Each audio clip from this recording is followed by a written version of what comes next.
Insomma, al di là del grazie, alcuni grazie ci sono e questo va agli operatori che si occupano di questo. Conferenza stampa dedicata alla presentazione della nuova app DAE FVG, sistema di allerta volontari, gestione e localizzazione dei defibrillatori.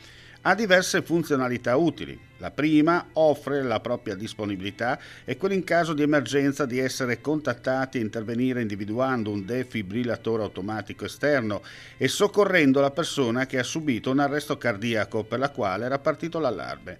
Oltre a ciò c'è la possibilità per gli utenti di segnalare i DAE non ancora censiti e di correggere eventuali errori relativi alla loro posizione oppure di comunicarne la reale disponibilità.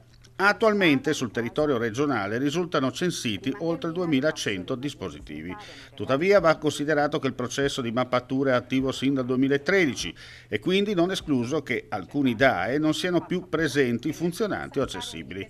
Inoltre, nonostante l'obbligo normativo, molte strutture non comunicano alla Sores la disponibilità effettiva dei dispositivi, limitando così l'efficacia della rete di emergenza. Questa app a disposizione per riuscire a raggiungere i defibrillatori, quindi in un sistema complessivo che dà una risposta, evidentemente è un fattore importante perché riduce i tempi, consente alle persone di avere operazioni più veloci. La formazione e la capacità di dare questo tipo di risposta è una conquista importante, è una responsabilità civile che tutti quanti noi dobbiamo agevolare, spingere e fare in modo che a partire dal sistema scolastico si ritorni a quella educazione sanitaria di base che consente poi di garantire migliori esiti di vita per le persone.